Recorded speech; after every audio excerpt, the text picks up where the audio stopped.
આ તરફ મહેસાણાની અર્બન બેંકની ચૂંટણીને લઈને એક બેઠકનું આયોજન. અર્બન બેંકની ચૂંટણી સમરસ થાય તે માટે પ્રયાસ કરવામાં આવી રહ્યા છે અને બે મંત્રીઓ તેનો પ્રયાસ કરી રહ્યા છે, જેને ચૂંટણી સમરસ કરવા માટે મેદાને છે, જેમાં છે ઋષિકેશ પટેલ અને જગદીશ વિશ્વકર્મા. તેમણે આ બેઠક કરી છે. ઉમેદવારી કરનાર જૂથો સાથે બંધ બારણે બેઠક અને તેમને સમજાવવાનો પ્રયાસ. બંને પેનલના ઉમેદવારો સાથે 2.5 કલાક સુધી બેઠક ચાલી.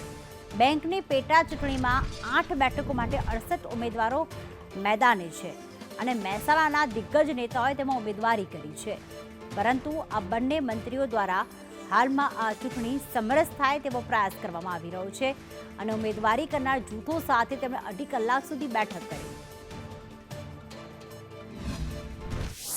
અર્બન બેંકની ચૂંટણી યોજાવા જઈ રહી છે. 3 તારીખે ચૂંટણી યોજાવાની છે અને 4 તારીખે તેનું પરિણામ છે. અત્યારે હાલમાં જો વાત કરવામાં આવે તો રાજકીય માહોલ જે છે તે ગરમાયો છે અર્બન બેંકની ચૂંટણીને લઈને. જે દિગ્ગજ નેતાઓ કહી શકાય, મુકેશભાઈ જે ધારાસભ્ય છે તેમને પણ ફોર્મ ભર્યું છે અને પૂર્વ સાંસદ જે શારદાબેન પટેલ છે તેમના પુત્ર આનંદભાઈ પટેલે પણ ફોર્મ ભર્યું છે. આ દિગ્ગજ નેતાઓએ ફોર્મ ભર્યા છે અને ગઈ વખતે પણ આ ચૂંટણી જે છે સમરસ થાય તેની કરવામાં આવી રહી હતી કે પેટા ચૂંટણી જે છે તે નહીં જાય અને સમરસ થઈ જાય. જ્યારે આ વખતે પણ અત્યારે જે પ્રકારે વાત કરવામાં આવે તો સર્કિટ હાઉસમાં જે નેતાઓ છે તેમની બેઠક જે છે મળી હતી. આ બેઠકમાં જગદીશ વિશ્વકર્મા અને ઋષિકેશ પટેલ જે છે તે અહીંયા જોવા મળ્યા છે અને ખાનગી જે મિટિંગ જે છે તે કરવામાં આવી હતી. ખાનગી મિટિંગ આ નેતાઓ સાથે અને જિલ્લાના રજિસ્ટ્રાર જે છે તે પણ તેમની સાથે જોવા મળ્યા હતા. અર્બન બેંકના કોઓપરેટિવ બેંકની જે 8 ડિરેક્ટરો છે તેમની પેટા ચૂંટણી યોજાઈ રહી છે. ત્યારે મહેસાણામાં રાજકીય માહોલ જે છે તે ગરમાયો છે. ખાસ વાત કરવામાં આવે તો જે પ્રકારે આજે બેઠક યોજાઈ હતી તેમાં ચૂંટણી ન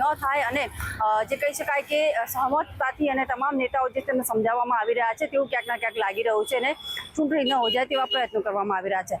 પાયલ યાદવ, સંદેશ ન્યૂઝ, મહેસાણા.